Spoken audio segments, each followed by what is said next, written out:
Okay, so we just have just a final little bit here. Thanks to everybody for hanging out to the bitter end. What we're going to do now is we've asked Dr. Randy Engel, who is a committee member who helped to plan this meeting and will be helping taking the study forward. And I just realized Jay and Paul aren't in here, but I'm sure they'll come back. As long as I keep talking, right, they'll suddenly realize that they're missing out on something really important, I'm sure. So we've asked Randy to go through. He's been listening to these events for the 2 days and kind of trying to pull out some of the key factors from all the presentations and all the panels. And so we've asked Randy to sort of summarize the events for us to kind of help us start thinking about the cross-cutting themes and some of the parallels that we've been seeing between the presentations. So Randy's going to go through that, and then we're going to open it back up to discussion, and I want to specifically go back to the guys sitting in the back that are still here with us. Thank you. So be thinking about what questions you might have. So I'm going to sit down and let Randy talk for a little bit. All right. Every group should have at least one person who can do one of these real shrill whistles, you know. So I had a very small woman in my department when I was chair who could do that, and she would convene every faculty meeting and drain your ears at the same time. So what I did here was I got all of the slides of all of the talks, and I just went through them, and I was up at 3 this morning going through some of the talks and the rest of them, you know, today, and pulled out a couple of slides from each of the talks, and I thought I would just go through, make a couple of points, and then if, you know, we can actually have discussion as we go through each talk or at the end of either one. This is real loose. It's what you get when you have an infinitely small pay ratio for what people do. Is Jay here? Jay, are you outside? Calling Jay Goodwin? Get yourself in the seat. I'm getting ready to talk about you, Jay. So I didn't really I didn't, sorry. No, he's not sorry. I'm here. So I don't have anything from some of the other slides, Barb's, and some of the more welcome to here. But I did want to start with Jay's. Beyond the fact that Jay bought us lunch and all of this stuff, Jay's agency is paying for this. Jay gave us our mission in a very, very big way, and I really liked. I pulled this slide out from Jay's talk, and just to make sure that this really, I think, defines our mission in a very, very real way. Now I say that because it's a way I really like for this group. But some of you may not like it, in which case tell Jay, don't tell me. But I will show you this slide on several occasions throughout this presentation, because I want to make sure we don't lose sight of this, because I do think this is important. He says a couple things. He's got basic research. This is his slide. He's got it in bold. He's got it underlined. Now, I got my degree in experimental psychology at Ohio State, and I had a regression class from Bob Wary, who was one of the important people in regression. And I'll brag a moment. I just received the Distinguished Alumni Award at Ohio State on Tuesday, and one of the things I said was, when I took Bob Wary's regression class, they called it two-handed Wary because he would write and erase. He was one of those professors. And I remember sitting there as an experimentalist thinking, God, I'm an experimental psychologist. I will never use this stuff. And as you saw from Mike's description, some of the papers out of my lab, mostly what we do now is big-scale regression studies, so you never know. So I define basic research in ways probably some of the others of you would define very differently. So let's make sure we all understand that this one term can be defined many ways. But I was thrilled to see that, because it strikes me that one of the things that I see in the field is that there is an awful lot of redoing the same constructs over and over again. It's like we've discovered the big five. Okay, next. And I just don't know that that's true. And as I've heard here, there are ways of unpacking these things. As Paul told us, there are facets, there are nuances to these things that can be hugely important. And I see that in the stuff that we do, is that you say, well, working memory. Well, it turns out working memory is actually many things. And if you just stop, well, we know what that is, let's go measure that, I think your field has basically died. You're now into what's called plumbing. You're into just changing the technology a little bit, which is not bad, but it's, anyway. Basic research, Jay says, and I think that's an important thing. Then he talks about new constructs, and we've heard a lot of those here, I think, in this conference, and I really, you know, I'm a real geek. You know, I'm exactly at the place I should be at Georgia Tech, because they're my people. And I just love hearing talks. I just, you know, I will pay money to hear talks like I heard in this meeting. And there were a lot of really interesting new things having to do with individuals and teams and all of that. And so I think this idea of new constructs is a really, really important concept. And I was glad to see it listed there, this idea of new measurement methods and theory. We didn't talk a lot about methods except for Todd Little, who's since gone. And so I will mention the word missing data 47 times over the next hour. Okay, I promised Todd I would maintain his memory. But yeah, actually the missing data stuff, I mean, it really is a kind of a cool way of saving time and money. And but we didn't hear a lot about new methods and not a lot about new theory. But I thought the new construct was really a big deal. The future applications, of course, is a very very big deal, not just for the Army, but you know, we're in the midst of a huge revolution in the way we interface with each other, with the world, and so forth. And going electronic is something that we just all have to do at some point. Web-based testing is going to happen. I think there are really exciting things about that, and some real dangerous things about it. Dangerous in a very broad sense. And we didn't talk a lot about that in this meeting. I'm sure that's covered elsewhere. So to go through, Fred, as Fred said, Fred set the stage.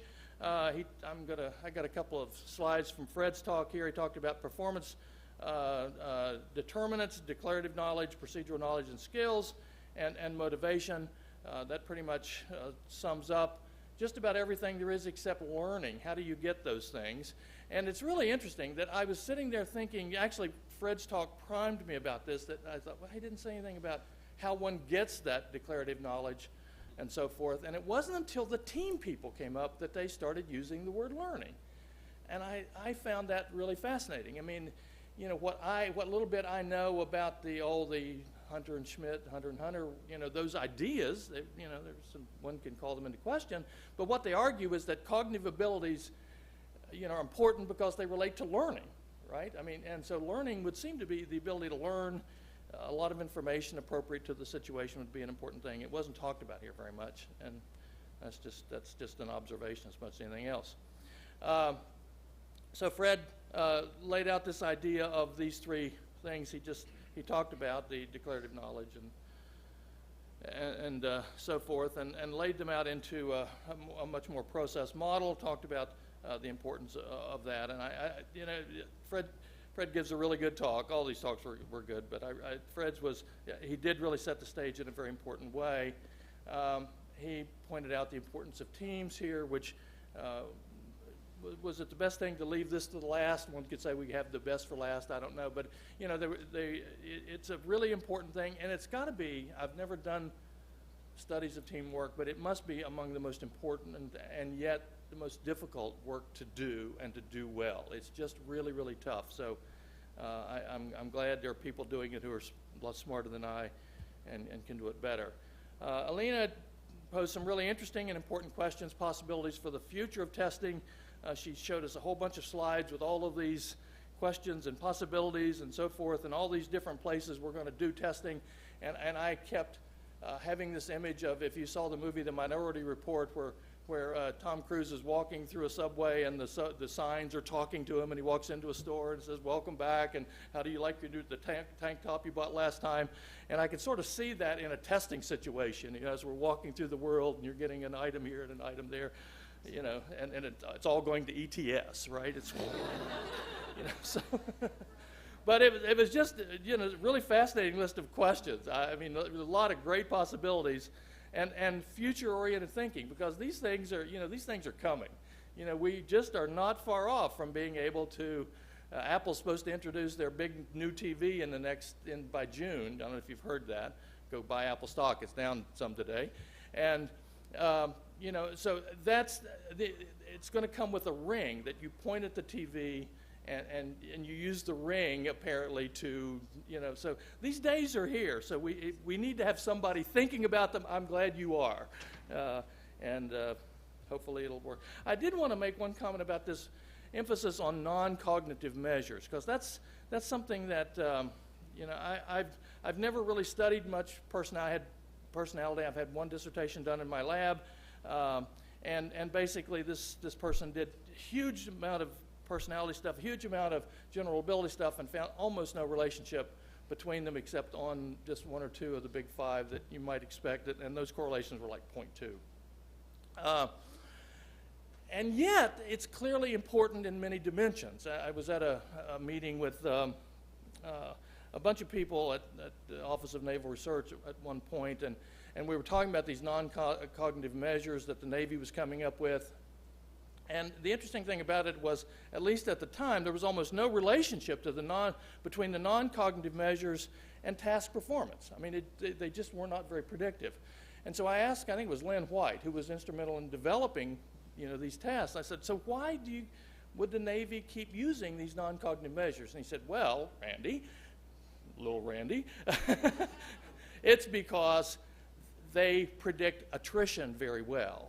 And, and if we can, for every 1% of attrition that we can reduce in the Navy, we're saving the American public about $10 million. Okay, well, that's an important 1%. So I think, thinking about all of the variety of ways that these different assessments can become important is a big deal. And I readily admitted my stupidity to Lynn, and I just lost my screen. Here we go. This is more of...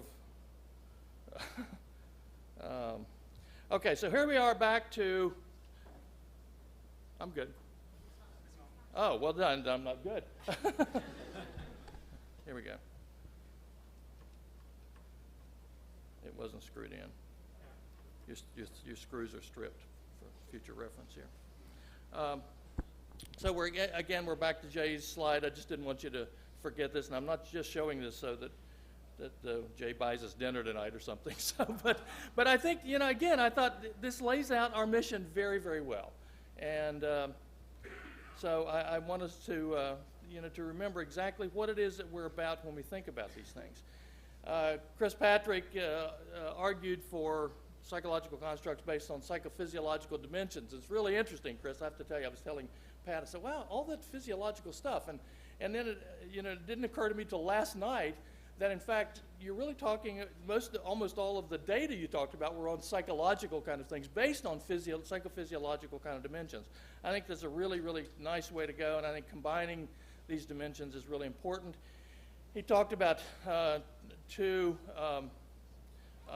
constructs, this defensive reactivity and inhibitory control, both of which I think are really, really important. Inhibitory control, interestingly enough, it fits a lot with what Mike talked about. It's one of these things that this attention control or inhibitory control is found in a lot of areas of psychopathology. It's found in social psychology. It's probably one of the unifying themes of modern psychology today, I would argue. And so it was nice seeing Chris's stuff there. Mike argued for executive control of attention, and I think particularly this idea of TUTs, of King Tut, as Jack said, of the idea of unrelated thought, of just mind wandering in general. And I think this is a really important concept, and a lot of the really good work that's been done in this area has been done by Mike and his group. And I think about this even much more molecularly probably than Mike does, because I think in any given, we tend to think of these things happening over a big time scale, but I don't think they do. I think they can, on a moment-to-moment basis, our minds can wander. We can have a slip of attention, and there's great evidence that a lot of the accidents that occur, in the workplace occur by momentary lapses of attention. I mean, and it can be just the first one in an hour, but it's one. You can't see it from where you are, but I cut the end of those I'm a woodworker, and I cut the end of those two fingers off. They've been sewed back. That's why you can't see them now, to gross you all out. But, I'd done 200 cuts, 200 identical cuts. It was a cold December day. I had gloves on, 200 identical cuts. I turned the saw off, and my mind was gone. I reached for a piece of wood and blood all over the place. And I swear the first thought I had was, how in the world am I ever going to be able to type now? Okay. But that momentary lapse of attention, that momentary mind wandering, I think is much more common than it's not these big lapses of attention, I'm gone for an hour, sometimes I am, but I think it's these momentary lapses of attention that are really, really important in this online cognition and probably online emotion control and other kinds of control as well. So I think this is really exciting work. And tying it to schizotypy, I think, what you're going to see, you don't know this yet probably in this group, but this whole construct is playing a very, very important role in looking at diagnosis and remediation of schizophrenia, which is schizotypy often leads to. And the drug companies are using a lot of this stuff as a way of looking at whether people can be remediated with drugs. They want to find a drug, they'll do some tests on the schizophrenic and then give them the drug, and if they're all better, afterwards they can say, it reduces the cognitive decline. So I think these are really important concepts. Todd Little argued for a concept of agentive control, but mostly missing data designs. I wrote that when I thought Todd was going to be here, and I told him, and he said, it's okay. He'll hear it. He's going to watch the web just to see what I said about him. So, I think this is a really interesting, and again, it's this idea of control in some way, broadly defined control. And when you have it, when you lose it, and so forth, and I think it's really, really interesting. And I do think, by the way, that the missing data stuff is important, Todd, if you're watching. Okay, I'm really glad that we had somebody talk about ethics, and a lot of those. I was on APA council for many years and sat through an awful lot of really, really bad talks on ethics, because you have to have one at APA. It always told me something that we had to mandate people listen to ethics talks. But I thought Rodney's talk was one of the best I've heard, and I think a big part of it was that he did it with this case study method, and it was the first time I think I'd really had access to read all of the Hippocratic Oath, which really does form a very important part of what we're about. And there really are important critical issues here that I think we need to talk about. I'm good friends with a number of ethicists, and they will always say, well, I'm not going to tell you what the right thing to do is, but let's talk about the parameters of it. And I think that is something that testing is really should be about. So there's Jay's slide again. Are you getting sick of seeing that already?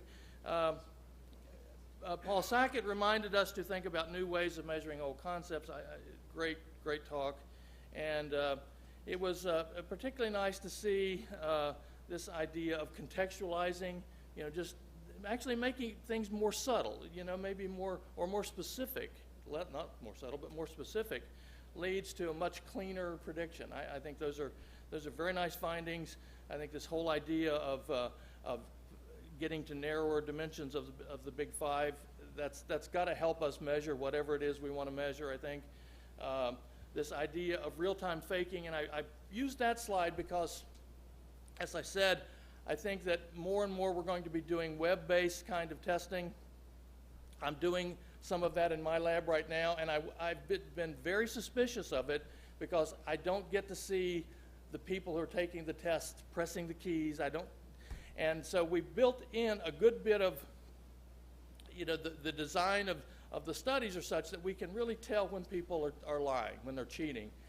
We do these working memory measures, and we've actually got samples of people doing these things in the lab and doing them online. And when you find, that when they do them online, the scores go like to ceiling, then there's a problem. And you tell people don't lie, but at the end of the study you say, okay, no problem, you're going to get paid anyway on Mechanical Turk. What did you do? Did you write them down? And it's almost all of those people who went to ceiling reported writing them down. So what we've concluded is that I just don't think you can use verbal measures with these things, with at least these cognitive abilities, because it's too easy to write them down. When we use spatial tasks, the correlations are almost identical in the lab and online. I think many people are just going to web-based things without really looking at the consequences costs and benefits of doing that. And I think that's a really, really important issue to think about here. The faking is, I think, is all part and parcel of that. We actually embedded some warnings in ours, and it, when we do that, it does seem to have a little effect. But I'd much rather be able to just catch them and eliminate them or modify the task so that they just can't do that. But you can't do that for all the stuff that's important, personality, et cetera, in this room. You're going to need verbal assessments by and large. James just left, but he's interested in bringing interest in it back, which I'm sure everybody in this room took some form of the CUDA preference test. Mine said I should have been a librarian and an urban planner. And for most of my life, I lived by self-selection on a farm, far removed from anybody, although it had a lot of books on it. So this, I think this work is really important. I was really glad to see this, and I'm editor of Current Directions Psychological Science. I invited him to do a paper on this issue because I think it is important, and it's really good. I think that our students and the people who will read this kind of stuff understand that this is important. So, particularly graphs like this showing that, across ages, that interests are really, really important. It's still not clear to me why this occurs here. I mean, Pat tried to explain to me how some things occur, but I think there have to be a number of people in there who are professional basketball players or something. Or, how do you account for that relationship? But it's really cool stuff. Just one of the really great talks. Now, Buzz Hunt, and I couldn't sit down without acknowledging him. Buzz is I think, the modern father of individual differences in cognition. It was when I started doing individual differences in working memory, Buzz was the only one in the field, and I think he's had a huge, huge impact. And when I suggested that he be invited, I knew he'd give us a great history and a big picture view because he knows so much about so many things about intelligence broadly defined. And if you haven't bought his book, go buy it. It's a wonderful book. And I don't get a nickel from that, do I, Buzz? I've already bought mine. I've already paid for it. So, he gave us some ways of thinking about things. I'd never thought about the boring box. I've actually read Boring too, and it's a boring book, but very informative. But the boring box I find to be useful. And as Jay said, I do think we have to find ways of getting outside of that box in some ways. Most of the tests we have are inside that box, and it seems to me that a big part of what this workshop is about is sort of erasing the lines of that box and finding out, are there better ways that we can do these things? And I think there are. He reminded us of Daniel Kahneman's idea of System 1 and System 2. I almost said Thing 1 and Thing 2 because I have two grandchildren that I read that book to regularly. These are overgeneralizations, but I find them to be extremely useful generalizations. And, what I find over and over and over again is that if you're looking at the elephant side of cognition, that this construct of working memory capacity executive control plays almost no role in predicting anything. It's when you invoke, and within the same task, if you invoke control in some sense, all of a sudden the ability differences become huge. All right, so within all of us, there's an elephant. And invoking the rider requires effort. It's a controlled, laborious process. When I was here yesterday, I had about 2 hours of sleep the night before, and I had about 3 last night. So, boy, I don't know if I have a rider right now at all. And I've done some work on sleep deprivation, showing that even highly skilled pilots, in the face of sleep deprivation, start making huge errors. So I think this is an interesting metaphor, and I used this slide not because Buzz used it to tell the organizers that I wanted to, I'm disobeying you. What I found on numerous occasions in my lab is that the models for average ability folks, community people, I at Georgia Tech in Atlanta, and what I find over and over again is that a model that fits we recruit at least half our subjects from the community. The other half can come from Emory or Georgia Tech. And, and that population is very different. They're not just brighter, but the Georgia Tech students are different. They're gearheads. They're more like, they're high proportion of Asperger's probably than any place else in the country except Caltech and MIT. It takes two very different models to explain their behavior.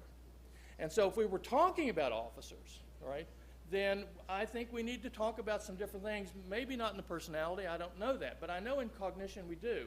And I say that because I've got 2 grants right now, one of which is involving Navy SEALs, and those people are selected right out of Great Lakes Naval Station. They're pretty much regular people. The other grant comes from a group that I can only tell you their job description is cyber analyst, and I will let you figure out what that group is.